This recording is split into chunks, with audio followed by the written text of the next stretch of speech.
Let's make some tea and go finish a painting. The past 2 weeks have been like a creative drought for me. Even though I've worked on a decent amount of paintings, it has taken so much effort and intentional motivation on my part to sit down and work on these paintings when I have. Today in this video, I'm going to be talking about what it's like to experience creative burnout or a creative drought, and some ways that might help you overcome that, based on what's been helpful for me. Because the past 2 weeks, I have felt it a lot, and a lot of it comes down to me not having the energy or the motivation or even the desire to sit down and be creative. And while I do think that it is good and it's okay to have times when you're not creating anything, there's nothing wrong with that. Like if you need to take a break, if you're putting too much pressure on yourself to make sure that you're creating something,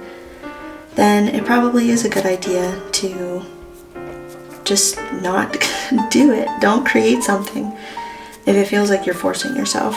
And that's kind of how the past 2 weeks have felt like for me, which is also why I have not posted a video until now, because it is one thing to sit down and create something, and it's another thing to sit down and record yourself creating that thing and then editing the video and like doing that whole process to post something. But I am kind of done doing that. It's very good for me to have a creative outlet and to spend time creating, even if I don't feel like it, because it's way too easy for me to just kind of spend my day not doing much for myself or doing something intentionally for my own mental health and my own sanity, my own person. So it's really good for me to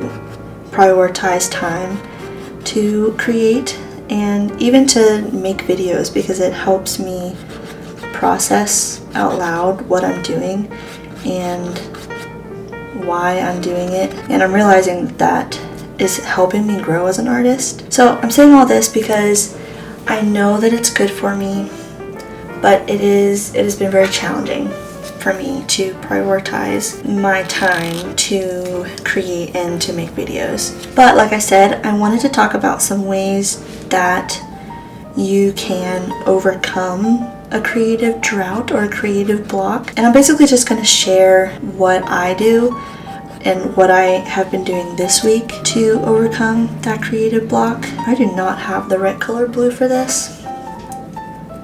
The best way that I know how to overcome a creative block or a creative drought is to just stop trying to create. And you might be thinking, that sounds counterproductive. How are you supposed to gain creative inspiration back if you're not trying, or if you're not doing XYZ to bring it back? I don't know how to explain it, but it just works. If you stop focusing so hard on trying to be creative, trying to find inspiration, most of the time that inspiration will come back naturally and on its own without you actually having to try very hard. But what really sucks away creative energy, at least in my experience, is whenever I am trying so hard to be creative and to do something creative, that that's what I put my energy into. And then it's I wear myself out trying to be creative with actually being creative, and then in the end I am still not feeling inspired, and I've just exhausted myself even more. So most of the time it is better to just stop trying so hard and wait for the inspiration, wait for your desire to be creative again to come back on its own. I think this scares people sometimes, and it scares me too, because if you kind of just let it up to, well, it'll come back when it comes back, the question that pops into my head is, well, what if it doesn't come back? Or what if it takes like a month before it comes back? I think that that's okay. I think that's something that we have to be okay with. You can try and force yourself to feel inspired or be inspired and be creative as much as you want. But at the end of the day, creativity, I think, is just something that kind of does happen on its own. It's something that you can encourage and grow in, but ultimately it does just kind of happen on its own. And remember, I'm talking from personal experience, and so if you have a different experience with creativity and how you work as an artist or as a creative person, then that's fine. I'd actually love to hear about it in the comments, how that like works for you if it's different than my experience. My first way to overcome artist block or creative block, creativity drought, whatever you want to call it, is to stop trying so hard and focus on something else. Don't try and force yourself to be creative or to feel inspired, and wait for it to come back naturally. Another thing that I like to do to try and overcome a creative block is to work on very minimal things or very small projects. Basically, that might mean like sitting down and sketching something for 5 minutes, or just like scribbling in my sketchbook for a little bit. Basically, if I sit down to do something where I have very low expectations for the outcome of that project or that drawing or painting, then I am way more likely to just sit down and do something, and sometimes it turns out really good and sometimes it doesn't. It helps me itch the desire to be creative when I just don't know how, or I'm not feeling inspired. Sometimes it's better for me to work on very little things or exercise my creative itch in very small ways where I have very low expectations for the outcome of the artwork, so that I'm still doing something. I'm not just giving up on it completely, but I am also not going to be too hard on myself when it doesn't turn out the way that I wanted, or I'm not like feeling as inspired as what I want it to be. I don't know if I'm explaining that very well. The goal with this one is essentially to give yourself freedom to just put something down on paper, on canvas, on whatever you're trying to do. The goal is to set the bar very low so that you have the space to get that inspiration back, get the creativity back.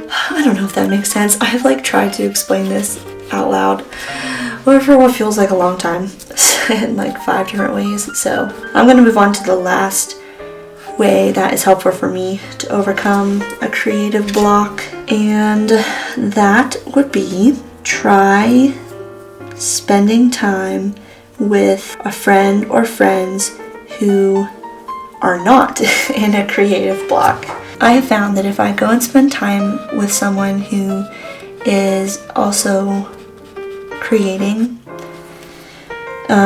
whether we're painting together or drawing together, or one person is working on one thing and I'm working on something else, it encourages me somehow to be creative again. It kind of feels like a snap out of it type of feeling if I go and spend time creating with a friend who is being creative. I often leave those times when I create with a friend inspired again, and I have a deeper appreciation for the things that I did create when I was feeling uninspired. So maybe they were like stuff in my sketchbook that I thought wasn't good, or things that I like tried painting that didn't turn out the way I wanted. I end up having a deeper sense of appreciation for them because it's like it's clicked that, oh, this is also a part of the creative process and a creative journey.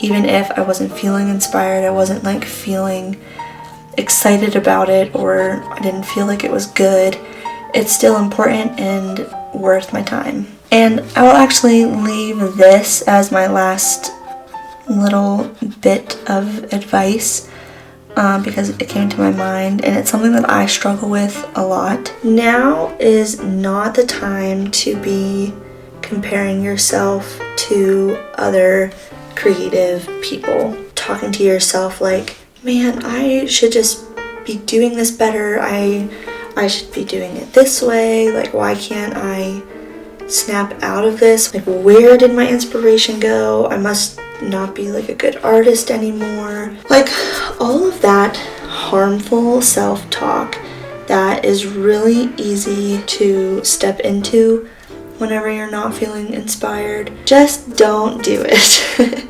And I know that's so much easier said than done because I really struggle with that. Basically, it's just kind of a waste of time to compare yourself to other creative people and wishing that you were in their shoes. It's different if you want to learn from them and to grow with them as creative people, but don't waste your time comparing yourself to them because it's harmful for you as a creative person and as you're trying to find your creative spark again.